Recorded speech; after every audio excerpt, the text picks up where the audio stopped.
This is an Evergreen Media Network studio production.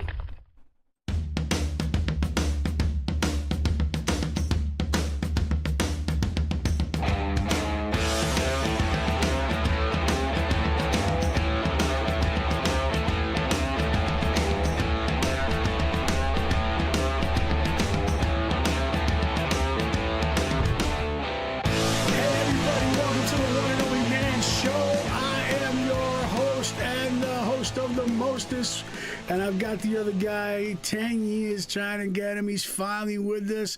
The co-host, the one and only, the GOAT, JJP, John Joseph Padovan. And there he is, sexy. Look at you.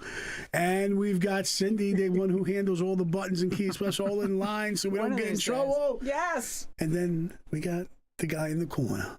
Vern in the corner. The Vernster's here. I need some applause or something. Hey, there he is. Wait, we got applause for him? Let me get it. Let it be the first and last time we ever do this for Vern. Okay, this is for Vern. This is for you, Vern. There we go. Welcome. Well, guess what? 2024. I love it. We made it. We are out of that disgusting 2023. You know, I can't say that. I'm blessed. Me too. I'm blessed. I didn't feel it. What everybody's talking about, I didn't feel it. Me either. So I'm just kind of glad we're in 2024. I'm very excited about this year because this is the year we bring somebody back to get this guy out of the house. You know, he better start packing. He has to start packing. Get him out. It's time. You know, I saw a couple of U-Hauls in Washington, you know, close to the house. I think they might feel it already. But we definitely got to. You know what? I want to jump in on that, and I'm just going to say this, and you'll appreciate this, Kevin. Maybe nobody else will. I literally, because of all the gas prices and everything and all this other stuff, I had to dye my hair twice this month. No, I just want you to you did not. Yes, to cover It's the terrible. gray hair. It's terrible. I am so sick of it. It's stress. Tired of hearing That it. is really bad for me. Oh my Lord! You know, and then, you should get a tax deduction. Could you write the dye off? I'm hoping. That would be awesome. Yeah. You know what's so sad is that we have gotten, now John's in New York, so you're getting hit heavier than we are down here, right? But oh yeah, we've gotten used to this. That's the sad part about this. It's like I get so happy if I see the $3 a gallon. I'm like, oh, Christmas! Look at this. Yes. You know, thank you, Saudi Arabia, because I'm pretty sure we're still buying from them turkeys. Yeah. But it's ridiculous. It really is. We should not be paying. California. So I just came back from California. Gas price? Guess it. $7. Well, not quite. $5.47 Wow. for John, a gallon of gas. I was going to say I had to sell blood to buy the gas. That's it.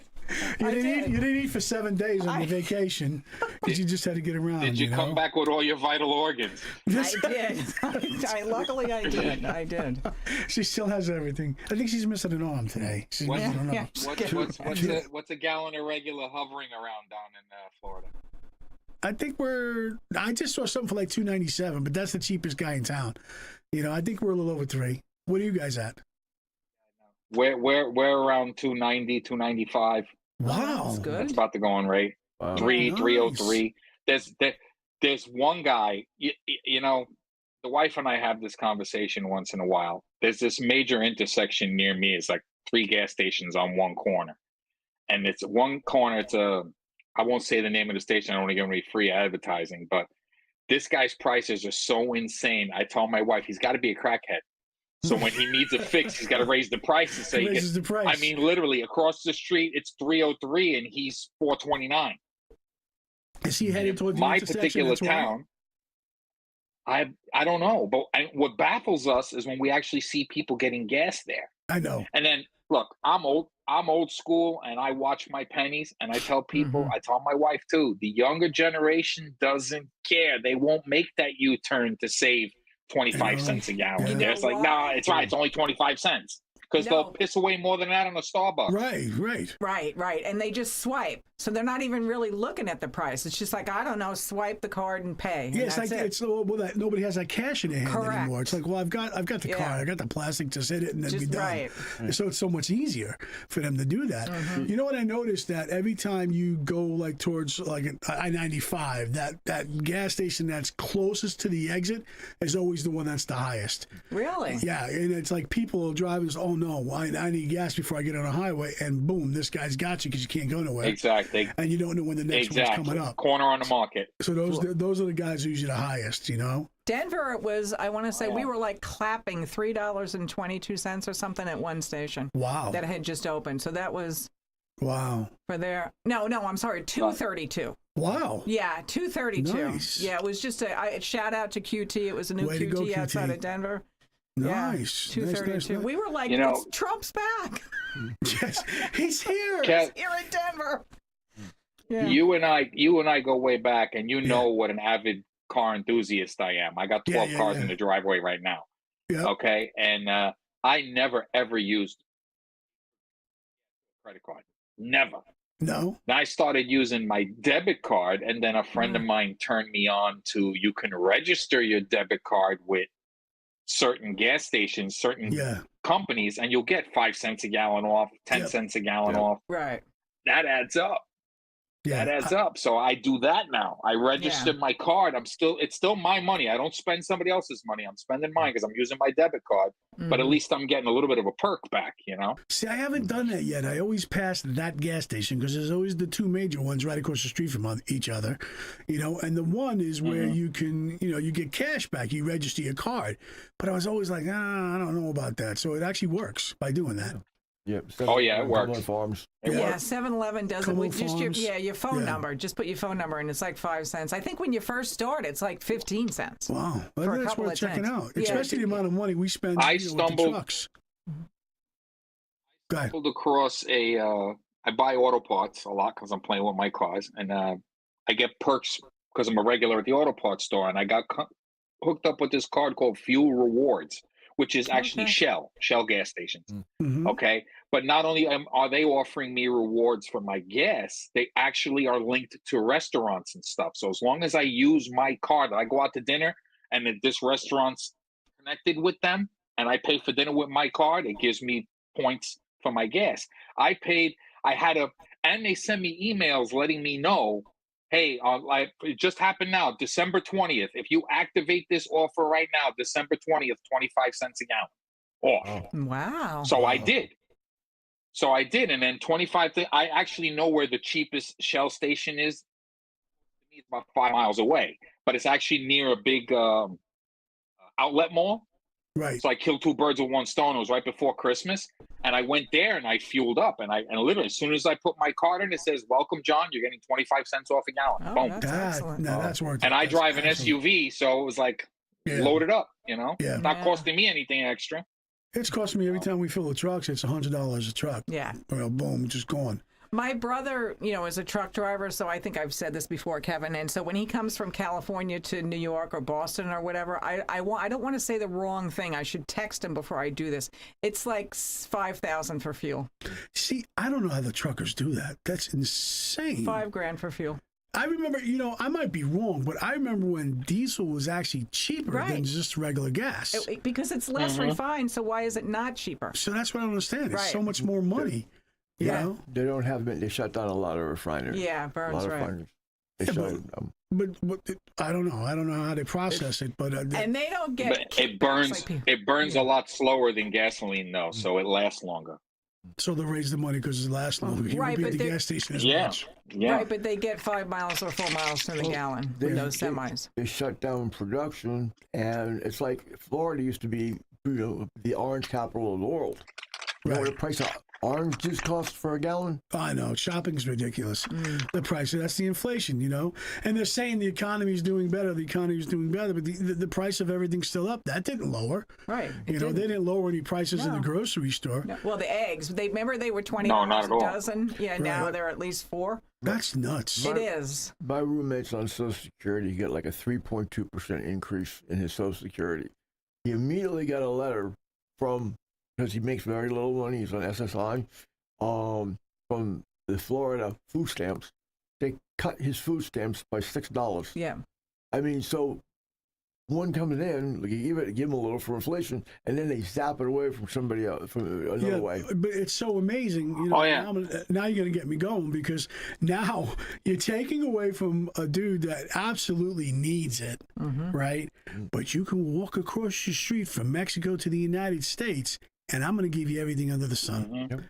That's what hurts. You know, I sit there and I don't. Vero Beach, John. By the way, there are so many homeless people on the street right now. Yeah. I mean, they came out of the woodworks. You know, and it's not like they're carrying like their whole home on their back. It's absolutely insane. So I'm sitting there looking at, here's this American who's out, and we get some bad rains or something like that, and just sitting on the corner, just getting drenched. And I'm like, wow, nobody's even stopping for this dude, but we're giving these people coming across everything under the sun. Oh. And that hurts. Oh yeah, the red carpet. Yeah, they finally built. There were a lot of veterans that are out there, and here in this county, they finally built I call it like a veterans village. They built a whole complex just for veterans, right close by at the studio, and that was nice to see. But the sad thing is, it's not enough. There's still a bunch of people that are out there that need it. Now, don't get me wrong. And There's a they lot of deserve it more than anybody else. Oh yeah, Absolutely. and there's a lot of homeless out there that have mental health issues. That it's tough. It's tough for us to gain, make contact with them and get them the help, because most of those people have been on the street for so long. Now Florida's going through that whole development phase again, right? So they started clearing land again. Well, these people were living in like 10 cities inside the bushes, inside the forest over there. Once they started clearing them, there was nowhere for them to go. So here they are. They're on your street corner, and they're begging for money. These people actually had 10 cities where they were so comfortable living there for years that they would go shopping, and it was like constant camping for them. Well, now they're all driving electric bicycles now, which blows my mind. So they must be making some good money standing on the corners. And have their iPhones. And they have iPhones. That's right. But when I see that, there should be no American, not one, that is homeless, hungry, can't buy clothing, can't clean themselves. That should never happen. And we just get so comfortable in our own lives that we could just drive past somebody and be like, no big deal, But I will say this one good thing about a homeless guy. I was driving on US 1 17th Street one day, and I see this guy. He's dressed well, actually, and he's holding a sign on the corner, and the sign reads, "I'm not homeless. I just want money for beer." You're right. I saw that. This guy Props must to have him. made so much money that day. He was just waving at people. People are honking at him. I was like, this guy, he's going to walk away with $1,000 in a half an hour. Marketing at its finest. Yeah. And it brings me back to many, many years ago, New York City. At the end of the 59th Street, there was a guy, Willie. At the end of the bridge, on the 59th Street Bridge, as you go into Manhattan, there was a black guy named Willie. And he would have the Windex bottle, and he would spray your windshield, and he'd wipe your car, right? Yeah. He'd catch you at the red light. Yeah. And this dude was there for years and years and years and years.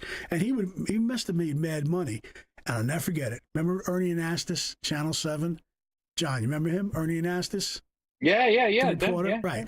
Ernie Anastas goes out there and he says, I'm going to do an honor. I'm going to report with this guy one day. And he goes out there and he meets Willie and stuff like that. And he says, Willie, I've seen you for years out here. You've been cleaning windshields and the whole thing. Yeah, he goes, I love my job, man. My job's the best job out there. I get to speak to these people all day long.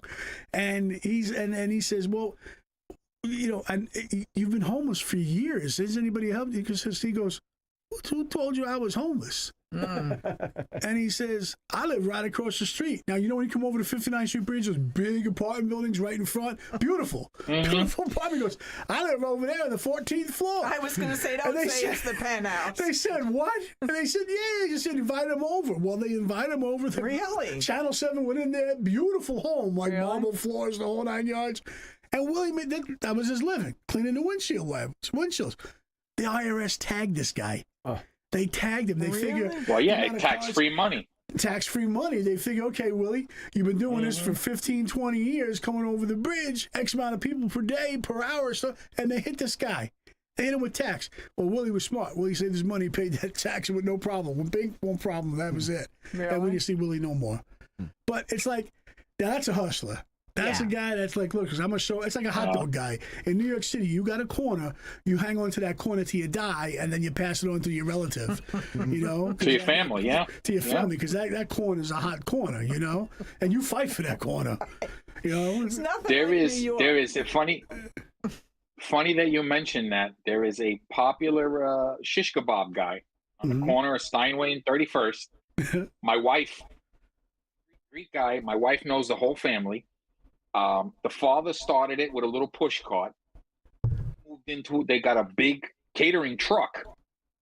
And they're so popular, they have a second one off the Cross Island Parkway in Bayside. Oh, jeez. And everybody knows who they are. 25 cents more per kebab than all 3 other corners, and he's got a line. That's it. That's People absolutely stand there, and they'll stand there on the sidewalk to eat his shish kebabs. It's ridiculous. I remember trying to come home out of New York City, and I think it was Second. I'd be on Second trying to get over the bridge, right? And you just sit there. You just sit there and sit there and sit there. And there was a hot dog guy. It was Lexington and Second, I think it was. And this guy, he was smart. He would sit there, and it was him and his wife. And his wife would walk out to every car that was parked, stuck there. They made a fortune at the end of the day. Yeah. Because everybody's in their car, they're hungry, they're going home. I was like, yo, bro, bring me them 4 of them hot dogs right now. I said, I don't want to wait. You know, It was fully loaded, come out with the tray to you. I loved it. You know, those are the things I'm like, I'm missing this, you know, because those are the things that people, you know, It's entrepreneurial at its finest, it or whatever. is, you know. You do whatever you got to do to survive and provide for your family and stuff like that. And The Bowery I used to pay the Ouija guy not to touch my car. me too. Get away. Here's $1. I swear to Don't God, touch it. 'cause Especially you. They would dirty the window and make Right. it worse than what it was. I'm like, dude, Right. just with both hands out my window, stay away from my car. No, I was in Yonkers one time, right? And the same thing. Another Willie guy. Guy comes out with the dirty water bottle. I said, no, don't touch my car. No, $1, man. I'll clean you away. I said, no, do not touch my car. It's a Friday night. I think we were going out or something like that, right? And the guy turns around. He takes dirt, boom, throws it on my windshield and squirts it. Now I'm trying to go through. And just when the light was going, to hell, my windshield wiper's going like this, and there's mud just going back and forth. I was like, it's $20. Can you clean my windshield now, please? Yeah. You know, they get you. They do. They did that in the Bowery was a big thing too. I remember with my dad with the semi would going through New York and they would try to jump up on the truck and clean the windshield. It was always in the Bowery too, or the Hunts Point Market. Shout out to Hunts them. Point, yeah.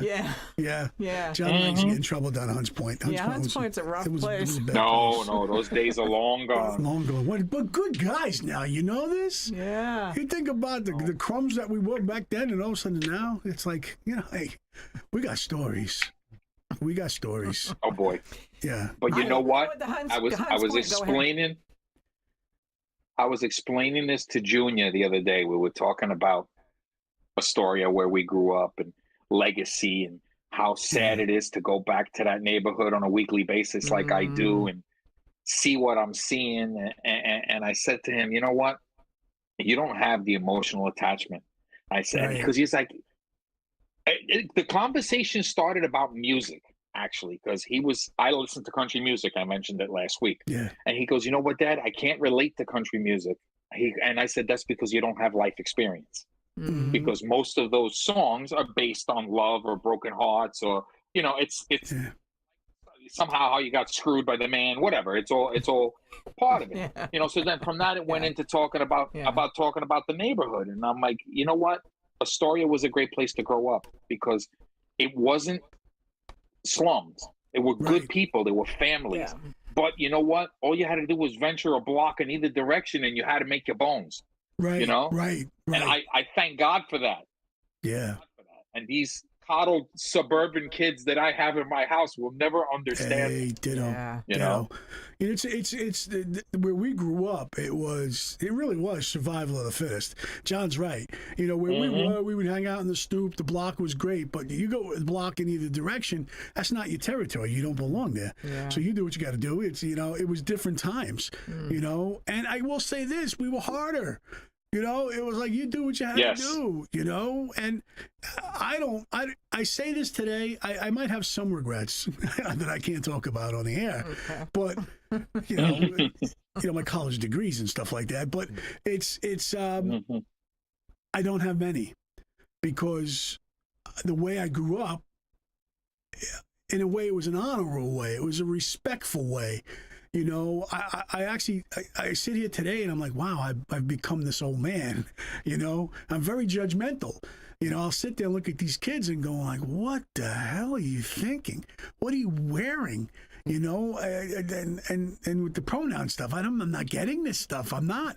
I must be just old and cranky. But listen, man, this whole thing called life has these bumps, ups and downs, but it really is easy. It really is. You know, you create the mess yourself. You really do. If you think about everything we've been through, the majority of it, we caused it ourselves. Oh, yeah. You know, but then we have those things that, you know, there's just uncontrollable that happen in our lives. But I'm sitting here today and I'm looking at this. I'm like, okay, 2024, I've made it this far. I'm not done yet. How can I make a difference? You know, and I look at the platforms that we have. You know, we're very blessed. You know, the four of us are here with a microphone in front of our face, Right. and somebody's got to listen to it.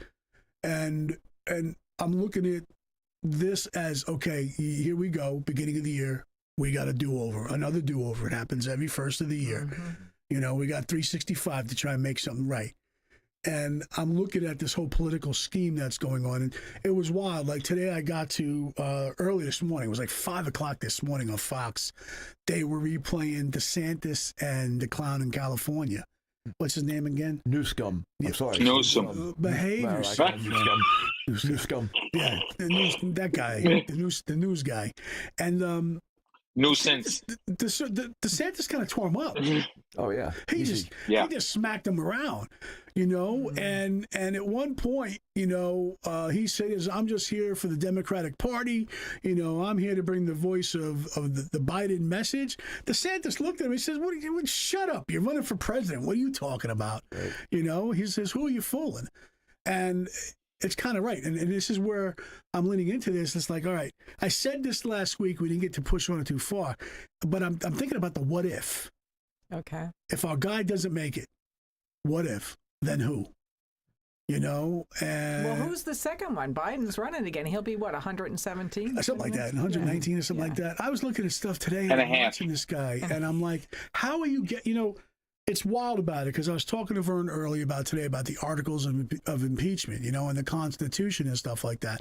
And when you read the wording, I kind of said, man, you know, guy should be impeached. Okay, fine, you're impeached, but now you got to get to the Senate and they got to push it further and get rid of the guy, right? Yeah. Which I don't know if it's going to happen, No, it because I don't won't. even think all Republicans are on board. And that's the sad part about it, Well, is that they can't even get together on their end. right. The whole thing is a mess. It is. It's a total mess, right? It's a And mess. then when you look at the Constitution, is in order for him to actually be removed, he has to be convicted.